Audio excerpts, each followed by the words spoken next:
Saya pernah bilang sama Anda, tanya sama Anda entah berapa tahun yang lalu, Indonesia itu melahirkan bangsanya atau bangsa ini melahirkan Indonesia? Jadi bapaknya yang mana? Indonesianya apa bangsanya? Bangsa melahirkan Indonesia. Oke. Lah bangsanya itu bangsa apa? Karena sekarang disebut bangsa Indonesia. Membingungkan enggak? Bangsa yang melahirkan Indonesia itu sekarang menyebut dirinya bangsa Indonesia. Jadi Wak Karjo duwe anak jenenge ya Karjo. Kan gitu. Nah, bangsa yang melahirkan itu bangsa apa? Yang melahirkan Indonesia itu. Itu pertanyaan tidak harus dijawab malam hari ini, cuman Anda harus terganggu oleh itu. Oke, saya teruskan. Indonesia umurnya berapa? 70 tahun. Betul? Bangsa yang melahirkannya berumur berapa? Pertanyaan yang tidak usah dijawab malam hari ini. Kalau kamu tidak mempertanyakannya, berarti kamu tidak akan pernah mengenal siapa dirimu, karena kamu tidak pernah mengenal asal usulmu. Yang namanya bangsa tadi yang melahirkan Indonesia itu dimulainya sejak kapan? Sejak abad 15 kek, sejak abad 10 kek, sejak abad 7 bareng sama Kanjeng Nabi, atau sejak kapan? Atau sejak Aji Soko? Atau sejak kapan? Itu nenek moyangmu kan? Jadi Anda kenal nenek moyangmu apa tidak? Kalau manusia tertua sekarang kan Sangiran gitu ya, fosil tertua, tapi juga ada yang lebih tua lagi di Jombang. Oke, itu sudah dua pertanyaan yang kita belum bisa menjawab pada malam hari ini ya teman-teman sekalian ya. Pertanyaan saya berikutnya, Anda ini katakanlah bangsa yang melahirkan Indonesia itu katakanlah upamane bangsa Nusantara, upamane ya, upamane bangsa Nusantara. Saya tidak akan ngeklaim, saya juga tidak akan membantah atau menegaskan, tapi pokoknya XA-nya itu katakanlah bangsa kita itu bangsa Nusantara. Di sini kita belok sedikit. Apakah kalau orang Sunda berarti bukan orang Jawa? Sejak kapan orang Sunda dan orang Jawa itu orang lain? Sejak kapan itu? Kalau kita tidak tahu berarti kita tidak mengerti diri kita, benar nggak?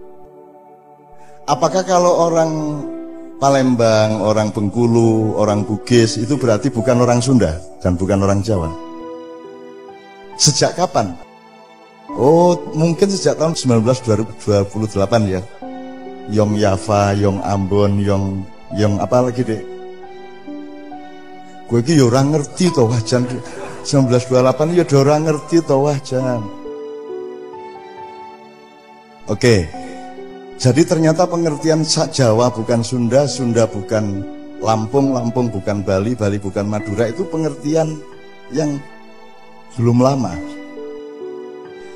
Atau sekarang kita shortcut gini XA-nya, perumpamaannya. Anda adalah anak Nusantara yang diadopsi oleh Indonesia. Ngono piye ya? Entuk ya. Anda ini anak bangsa Nusantara diadopsi dan dididik oleh Indonesia, bener nggak?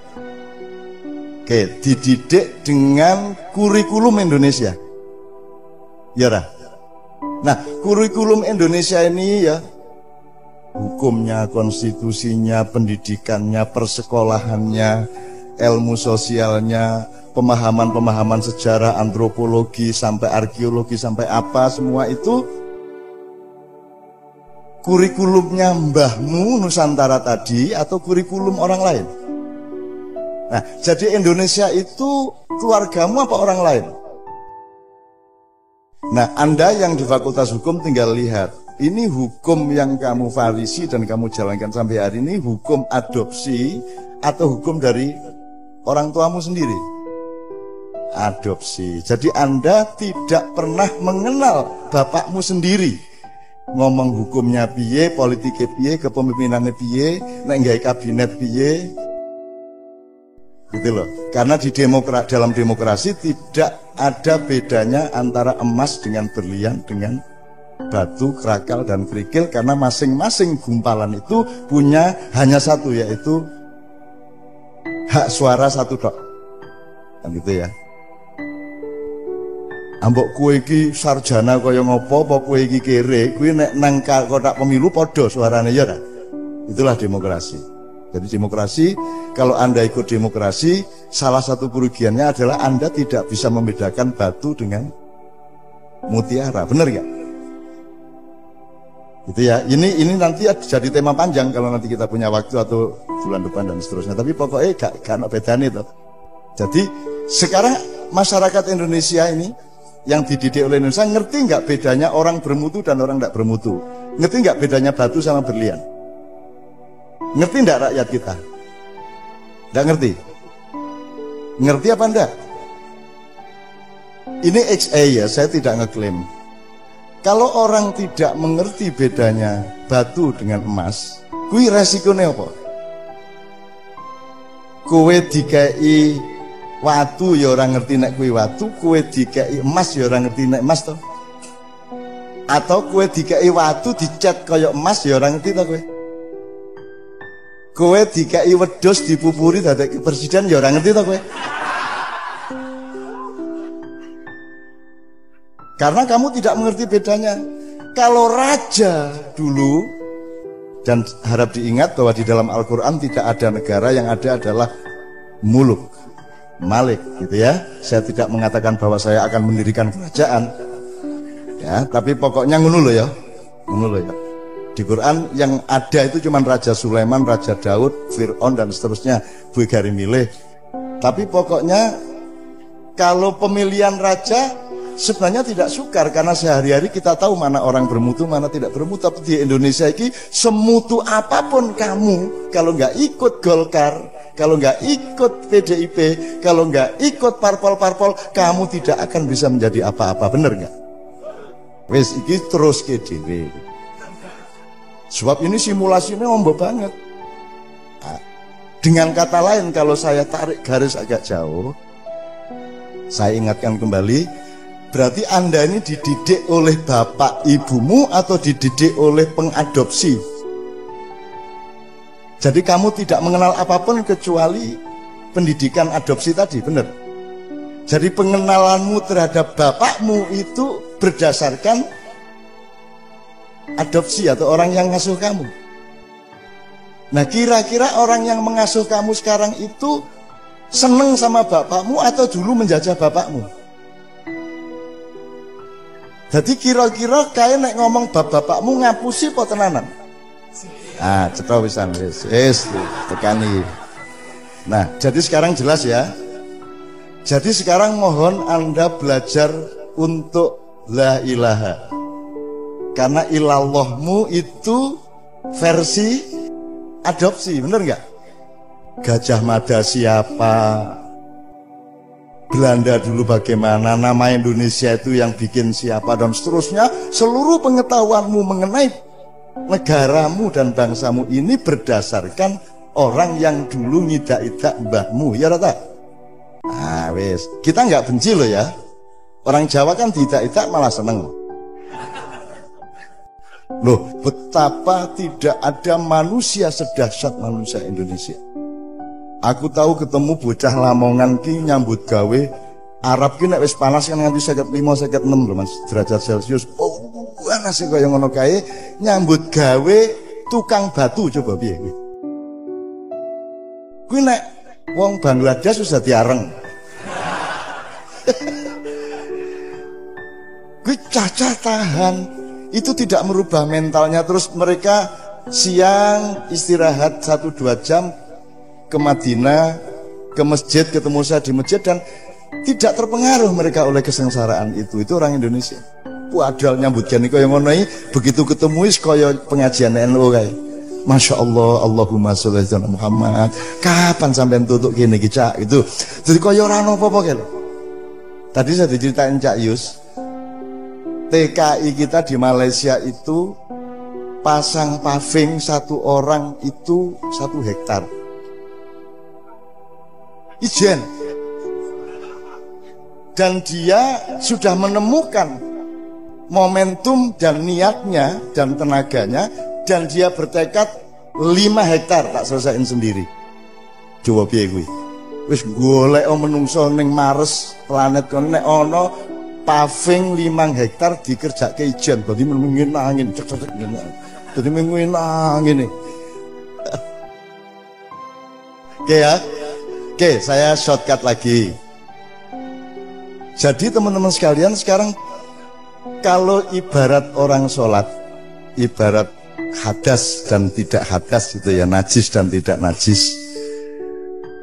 Saiki pendidikan adopsi tadi menurut kamu itu nek dirapoti ngono munggah kelas ora?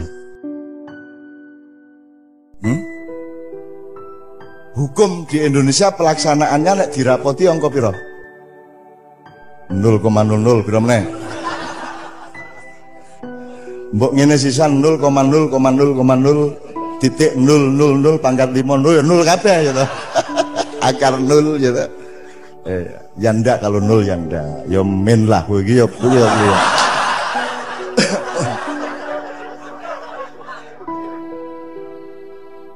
Begitu juga berarti pelaksanaan agama Islam pun itu sebenarnya banyak versi adopsi. Jelas ya? Kue kerengan siji NU, siji Muhammadiyah, siji Sunni, siji Syiah, njur barku ono ISIS, ono Sumu, ono segala macam. Itu semua versi pengadopsi, jelas ya. Nah, teman sekalian, anggaplah berarti ada yang tidak murni, ada yang kotor, ada yang bersifat manipulasi, ada dusta, ada sesuatu yang disembunyikan, ada sesuatu yang ditutupi, ada sesuatu yang tidak jujur misalnya ya. Kalau ibarat orang mau sholat itu berarti najis apa tidak? Hidup kita sebagai anak adopsi tadi najis apa tidak? Najis hukum, najis ekonomi ya toh? Coba saiki nek kowe maca, nek kowe ndelok RCTI PMNC iki ana tokoh anyar. Kuwi saka langit langsung pidato. Saudara-saudara, supaya Indonesia bisa menjadi negara maju,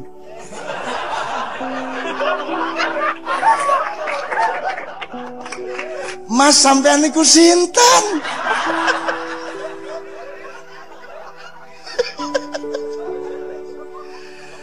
Hei, sing takon iki lho sapa, he? Nek oleh arek Jawa Timur ngono iku. Kon niku lho sapa meneng-meneng ngomong ngono iku lho sapa? Iku Indonesia iki apa sih? Lha ngono iku lho, bapak adopsimu iku kaya ngono kuwi. Nah, aku njaluk saiki ayo mulai nyedak air suci. Ya ra? Bener ra? Jadi nek ibarat kowe iki wudu selama ana republik iki wudumu nganggo maul mustakmal atau maul kudus. Mustakmal. Dadi janjane salatmu iki rada medeni. Terus malaikat ele mustakmal ra. Kor ora ming mustakmal, ora ming wis tau digawe wudu, campur tai, campur apa meneh Mas? Tletong, campur karo-karan wis, campur keringet, daki, pathek, segala macam. Banyune kuwi sing kok nggo wudu. Maka ini akan begini terus apa Indonesia? Apa tidak ada jangkanya? Apa tidak ada periodenya? Tidak ada kolomongsonya? Saya ingin mengatakan kepada Anda ada kolomongsonya. Makanya sekarang itu Anda harus siap untuk bersuci. Wis saiki dadiya wong sing wudu meneh. Anak-anak Nusantara, kamu diberi najis-najis oleh Indonesia. Mulai tahun ini Anda harus bersuci. Pikiranmu disucikan, hatimu disucikan. Suci iki jane kalau main sepak bola harus sportif, betul enggak? Sportif itu suci. Nek diteruske, nek diperdalam, sportivitas itu suci. Kalau berpikir harus objektif. Objektif itu kena kue selulup, kue itu tekan air suci, ya ra? Nek moral kudu jujur. Jujur itu kalau Anda selulup, kue tekan air suci. Apalagi nek kesenian kudu pas. Pas itu nek nadane do ya do. Do sama dengan upamane, do sama dengan apa deh upamane. Aku ora mudeng jane. Jadi aku krungu Kiai Kanjeng nek sing ngomong kowe do sama dengan C ngono kae. kok do sama dengan C, do ya do, C ya C, ngono pikiranku nek ora mudeng aku. Kok do kok sama dengan C iki piye? Ngono nganti saiki ora mudeng aku. Dadi aku tahu belajar gitar ning 40 iki ora iso umur go bantah bendina. Piye iki do kok C ngono aku. Bar kuwi do sama dengan lho sing tenan sing endi iki? Kan kasihan menjadi orang seperti saya itu. Nah banyak orang memahami kehidupan tuh kayak begitu tadi, kayak saya tadi. Itu teman sekalian. Oke. Kalau dalam kesenian, dalam musik, nada pitch yang tepat itu suci, nak diperdalam. Jadi nek apa ada angin di Jakarta, ya ojo Jakarta. Nah, aku ndak suci ku. Jelas ya? Kesucian itu sederhana. Nek rambutmu iki kok cat ireng iki ndak suci saya. Makanya mbok modar ora arep tak cat. Ki arep putih arep ngopo? Putih kok pancen. Ngono lho. Jadi aku nek ndelok wong dicat pemene ditandur ana rambutnya ditandur. Ki ana iki menteri sing rambutnya ditandur ki ana. Kuwi aku nek ndelok ki aku wis ora iso ngrungokne omongane. Gek suwene pira ya nandur semono kae. Ngono kuwi aku. Ana meneh irunge didawakke, ngene Dik ya. Irunge ana kuwi wong gedhe kuwi, irunge didawakke. Dadi bolongane ra cocok karo nek lho. Nah itu tidak suci. Jadi aja ana sing diambak-ambakke, aja ana sing diciut-ciutke ya to. Angko cah asrama wedok kae kan senengane sing lanang kan ciut-ciut. Terus engko ngobrol si tukang sabune ngomong, wah niku nek cah asrama lanang niku pokoke golek niku sing ciut-ciut ngono kuwi to. Terus cah asrama wedok apa ya iya. Terus ana primadonane teko. Mosok sih ngono kuwi ta.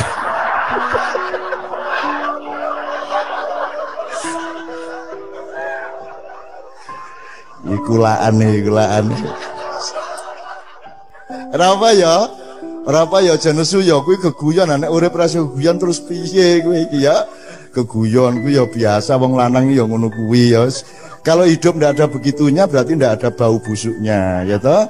Hidup itu bau busuk, itulah sebabnya Rasulullah menganjurkan kita pakai wangi-wangian karena pada hakikatnya kita itu busuk, betul ndak? Tuh, dan akan membusuk nanti begitu Allah mencabut nyawa kita. Jadi mari kita belajar untuk menerima kebusukan kita apa adanya. Ya ra. Wis to angel to nek bantah maiyah ya angel. Oke, bismillah. Oke. Jadi teman-teman sekalian, kan tadi intinya ayo belajar mendekati air suci. Mulai wudhu tadi mengenal yang suci, mengenal yang orisinil. Sejarahnya nanti belajar mengenai Nusantara itu pelan-pelan ya. Saya tadi bilang Anda segera berwudhu karena 10 tahun lagi ya Anda akan berperan dan Anda sudah harus menjadi sebagaimana kemuliaan-kemuliaan dahulu kala. Ora suwe ya insyaallah ya. Wis saiki umurmu piro? 27. Wah 37 itu kan wis iso dirjen. Ojo ora njur kowe aku ndudung ngene iki ya ming mergo sing ngarep kowe ning janjane karep kuwi sing ning kono gitu. Tapi pokoknya ayo disucikan sekarang. Nah, salah satu belajar kesucian itu di samping ibadah resmi mahdhah itu juga kalau Anda melihat daun, Anda merasakan udara, Anda melihat matahari, itu Anda harus punya kesadaran untuk menemukan sucinya. Bedanya binatang sama Anda adalah binatang lebih suci daripada Anda. Karena binatang tidak pernah melanggar Tuhan, binatang tidak urusan sama surga neraka. Anda yang harus mengenali suci itu, kan gitu. Oke ya. Nah, menulis puisi tidak bisa bohong. Ya, tidak bisa. Menyanyi tidak bisa bohong. Artinya nek jan do re mi ya do re mi. Ora iso ngapusi. Sementara di luar kesenian kan sangat mudah untuk bohong gitu ya. Seperti yang kemarin saya bilang misalnya kowe nganggo motor, saiki motor ki nganggo lampu nek awan toh. Itu kan ya saya tidak mengatakan itu tidak suci, tapi nek ning Korea ki motor kan paling 5% banyaknya, sehingga mobil tuh kalau ketemu motor gugup, maka motor harus menyalakan lampu karena mayoritasnya mobil. Nah niki mayoritasnya apa? motore aku ngene kabeh nek awan. Oke, kalau ini Anda belum gini loh. Kalau di Amerika, di Australia, mayoritas orang itu bukan orang Islam. Maka asumsi dasarnya adalah makanan di Eropa atau di Australia itu haram karena kebanyakan bukan orang Islam. Disitulah dibutuhkan makanan yang ada sertifikasi halal. Menurut aku ini, karena mayoritasnya haram. Indonesia mayoritasnya wong Islam. Asumsi dasarnya semua makanan itu halal, maka dibutuhkan sertifikasi haram. Ngono. Jadi ngerti ya. Jadi teman sekalian, aku njaluk saiki ayo mulai nyedak air suci. Kan itu ya. Oke.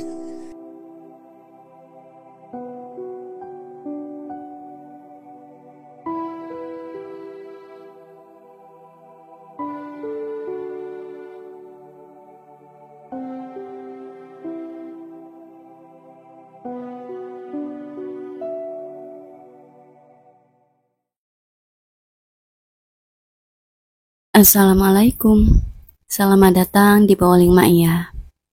Berikut ini adalah video sinau bareng tahun 2015. Dan sebatas yang dapat kami tangkap, kurang lebih beginilah ulasan, rangkuman, atau pointernya. Poin yang pertama intinya adalah Mbah Nun merangsang jamaah untuk berpikir agar mengenal jati diri atau sejarah bangsanya. Beliau banyak memancing dengan memberi beberapa pertanyaan agar jamaah berpikir. Poin kedua, jika kita selami, intinya adalah bangsa ini yang melahirkan Indonesia. Gampangannya begini, Indonesia ini masih sangat muda. Dia baru berumur 78 tahun, sedangkan tuan rumah atau penghuninya sudah ada sejak puluhan ribu tahun yang lalu, bahkan mungkin sejak jutaan tahun lalu. Jadi garis besarnya adalah Indonesia bukan yang pertama. Ibaratnya dia adalah anak bontot. Alias Indonesia ini adalah bagian kecil dari sejarah panjang bangsa ini. Jadi keliru jika orang berpikir bangsa ini lahir sejak 17 Agustus 1945. Kekeliruan itu sangat konyol, terlebih sangat merugikan dan memotong sejarah. Dan itu membuat kita tidak lagi mengenal jati diri kita. Karena sejarah telah terpangkas sehingga kita tidak mengenal siapa sejatinya kakek nenek kita, asal muasal kita. Kita ambil sedikit contoh saja, begini. Dari sejarah yang mampu tercatat manusia, sebelum Masehi, bangsa ini bernama Kerajaan Kandis. Selanjutnya, berubah menjadi Salakanegara, kemudian berubah lagi menjadi Kerajaan Kutai, kemudian berubah lagi menjadi Tarumanegara, dan masih banyak lagi. Sampai akhirnya Majapahit, Demak, dan akhirnya Indonesia. Jadi konyol jika kita memutus sejarah kita sendiri dan mempersempit hanya sejak 1945. Terlebih lagi bangsa ini adalah bangsa yang dahsyat, bahkan Majapahit pernah menguasai hampir seperempat dunia. Dan jika kita mengenal sejarah, maka akan kaget jika Malaysia mengklaim beberapa kebudayaan kita. Padahal pada hakikatnya mereka sebenarnya juga bagian dari kita. Namun sekarang terpecah-pecah oleh kekuasaan global yang ingin lebih mudah menguasai dalam tanda petik jika sudah terkotak-kotak dan kecil. Jangan lupa, sejak dulu kala bangsa kita besar dan sudah banyak bangsa-bangsa yang dikalahkan oleh kakek nenek kita. Dan jangan lupa juga, bangsa-bangsa yang kalah oleh kakek nenek kita itu memiliki dendam. Jangan lupa bangsa besar ini sejak dulu sudah dibuat terpecah belah supaya lebih mudah ditaklukkan. Maka tidak heran jika ada banyak kerajaan di Nusantara, karena memang jika sudah terpecah menjadi kepingan kecil, akan lebih mudah ditaklukkan.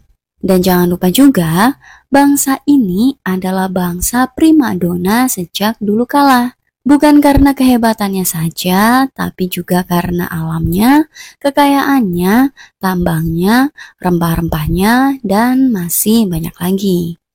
Intinya, garis besar dari poin ini adalah Mbah Nun menawarkan kepada jamaah untuk mempelajari benar-benar sejarah bangsa kita langsung dengan otentik, jangan hanya mempelajari dari adopsi barat. Apalagi mempercayai sejarah jati diri kita dari orang yang dulu telah menginjak-injak kakek nenek moyang kita. Sekali lagi, inti atau titik berat dari poin ini adalah Mbah Nun mengajak para jamaah untuk mempelajari sejarah bangsa ini dengan sungguh-sungguh. Bahkan mungkin para penduduk negeri ini banyak yang tidak sadar alasan mengapa bahasa kita sangat beragam, kebudayaan kita sangat banyak, kesenian kita luar biasa dahsyat tak tertandingi. Itu semua tercipta bukan dalam waktu yang singkat, tapi fakta bahwa ada perjalanan panjang di dalamnya. Poin selanjutnya intinya adalah waktunya akan tiba. Mau tidak mau, suatu saat kita harus kembali menjadi bangsa yang besar dan hebat, karena memang itulah jati diri bangsa kita. Oleh karenanya, Mbah Nun menawarkan kepada para jamaah untuk mulai saat ini bersiap-siap karena waktunya akan tiba.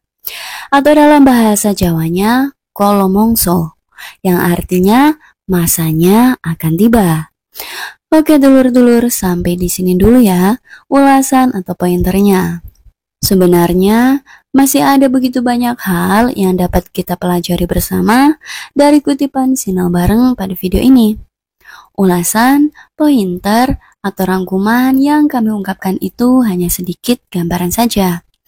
Dan semua yang kami ungkapkan itu bukanlah sebuah kebenaran, hanya saja semoga dapat sedikit menambah referensi. Mohon maaf atas semua kelemahan sudut pandang kami. Matur suwun dan sehat selalu saudaraku. Wassalamualaikum.